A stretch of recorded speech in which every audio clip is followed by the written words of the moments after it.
Selamat sore para netizen dimanapun kita berada, salam inspirasi bagi kita semua ya. Akhirnya ya ditangkap KPK, digerebek oleh KPK begitu kan ya, Fadia Arofik. Tapi yang paling mengejutkan di situ adalah ya Radia Arofik ini mengaku digerebek KPK saat bareng Gubernur Jateng Ahmad Lutfi. Wih.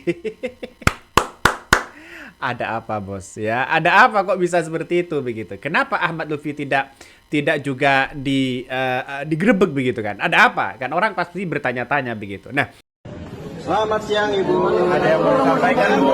Sampaikan Bu untuk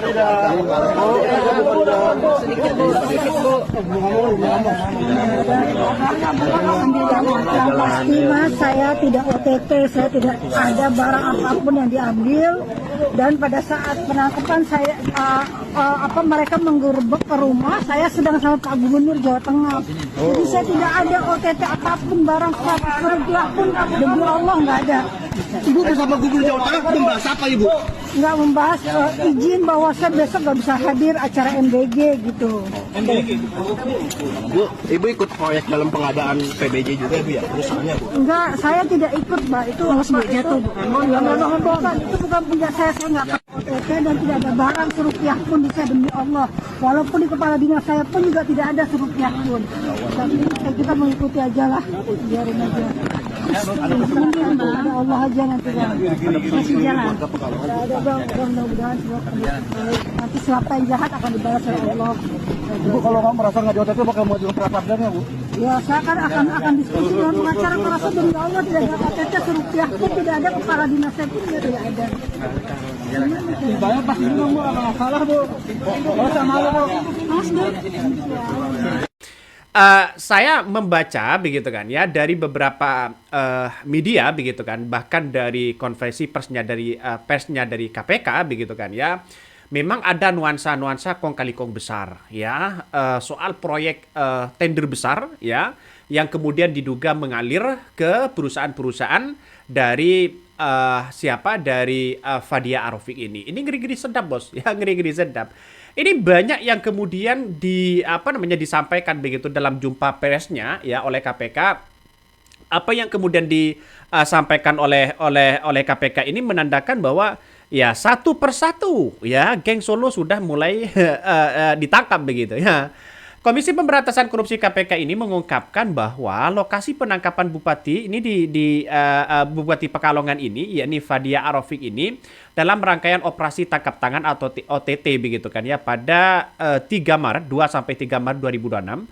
SPKLU. Nah, dia sedang ngecas gitu. Nah, jadi teman-teman penyidik dan penyelidik yang ada di lapangan itu sudah mengetahui atau dapat informasi terkait jenis mobil dan nomor mobilnya. Nah, ketika nyampe ke Semarang itu ya itu juga semacam keberuntungan lah, dicari ternyata mobil-mobil itu ada gitu, lagi dicas, lagi diisi.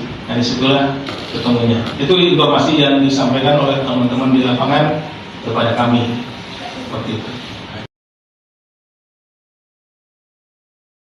Bahkan dalam penyebutan KPK mengatakan ya Fadia ini diamankan saat sedang mengisi daya mobil listrik di stasiun pengisian kendaraan listrik umum SPKLU ya, padahal kabarnya bersama dengan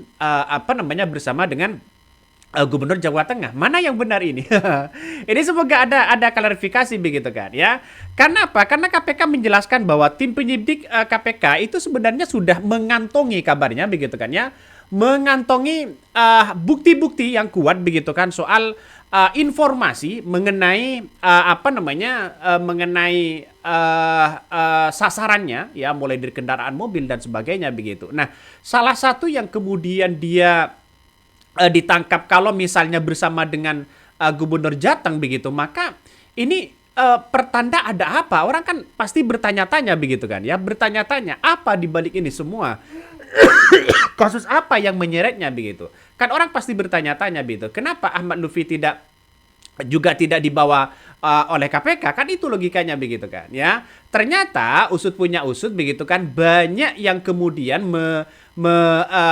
mengatakan bahwa pertama ada yang mengatakan soal tender proyek besar begitu kan ya. Ada yang kemudian mengatakan masalah persoalan-persoalan perusahaannya sendiri, ada yang mengatakan seperti itu begitu. Nah, Bupati Pekalongan ini ternyata kalau kita melihat di media begitu kan ya, dijerat soal kasus jasa outsourcing. Nah, dari outsourcing inilah kemudian diletakkan di kabarnya di perusahaannya sendiri. Seolah-olah perusahaannya itu dibuat sendiri oleh dia begitu kan. Tapi banyak muncul narasi-narasi di berbagai media sosial ini masih masih ditelusuri begitu kan, apa benar soal soal outsourcing dan sebagainya begitu kan ya. Nah, ini mengungkapkan ya, KPK mengungkapkan Bupati Pekalongan Fadia Arofik ya sudah ditetapkan sebagai tersangka. Pada tahun 2022 Fadia ini dengan suaminya begitu dengan anaknya mendirikan PT Raja Nusantara Berjaya. Nah, PT Nusantara Berjaya ini begitu kan yang kemudian dikantongi termasuk dari keluarga Fadia Arofik begitu kan. Nah, pada 2025 ya PT RNB yang memenangkan 21 proyek di tingkat dinas kabupaten hingga kecamatan ya. Jadi dari dia untuk dia begitu kan ya, proyeknya tendernya ya dari Pemprov begitu kan ya, dari daerahnya sendiri ya, terus kemudian didapatkan dari orang-orangnya sendiri. Artinya apa? Dari misalnya ya dari saya untuk saya lah, kira-kira seperti itu begitu. Tapi ini kan menandakan bahwa ada kekacauan yang sangat luar biasa begitu. Tanda yang kemudian yang saya baca begitu kan ya, yang saya baca kerugian negara hampir 21 miliar kalau nggak salah begitu kan ya.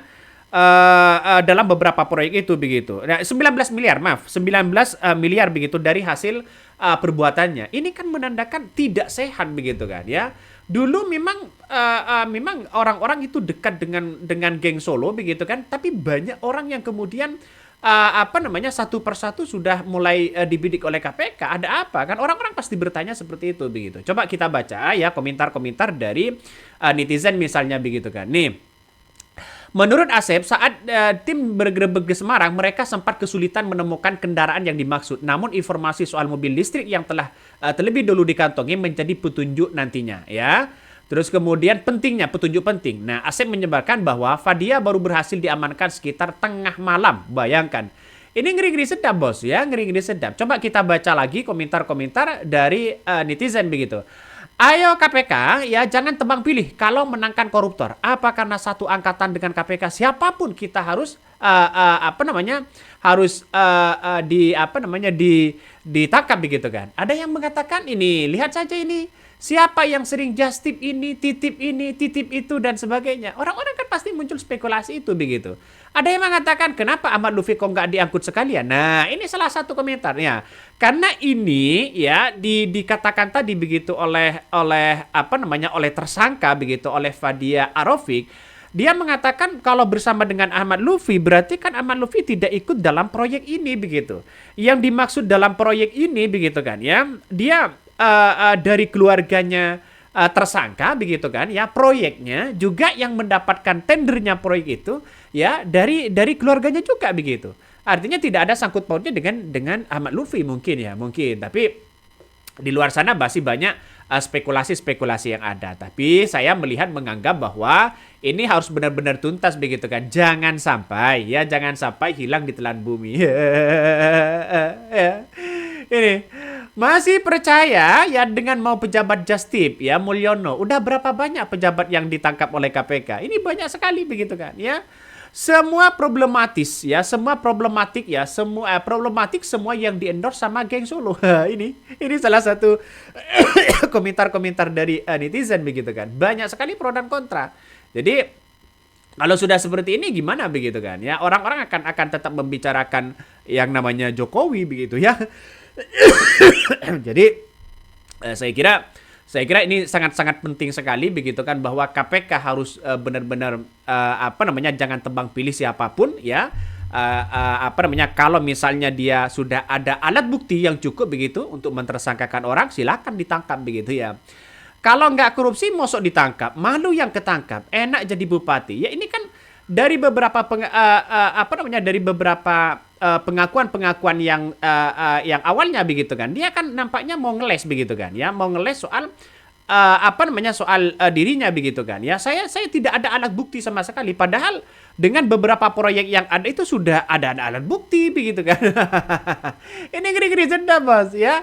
Inilah biasanya alibinya dari sebuah orang-orang yang terkena korupsi misalnya. Banyak yang alibi begitu kan ya. Alibi seperti itu begitu, pura-pura sana sini saya tidak korupsi, saya ini begitu. Padahal KPK tidak sebodoh itu begitu.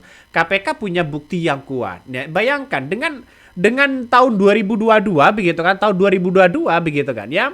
Bahkan ini ya, kalau kita baca, Fadia ini melalui orang kepercayaannya diduga melakukan intervensi kepada dinas agar PT RNB memenangkan ya lelang di lingkungan Pemkab Pekalongan. Bayangkan, ini kan pas ada kong kali kong besar ya, sehingga tender-tender itu ya tidak didapatkan oleh orang lain, justru ini didapatkan oleh oleh keluarganya sendiri begitu kan ya, menggunakan kekuasaannya ya untuk melakukan dugaan-dugaan korupsi seperti itu begitu kan ya. Jelas di situ ancaman hukumannya yaitu 4 tahun begitu kan, dengan denda 200 juta kan kecil. Dendanya kan kecil begitu kan. Pasal yang dilanggar itu 12 huruf E dan pasal 12B ya hanya 4 tahun kok ya. Banding tiba-tiba keluar.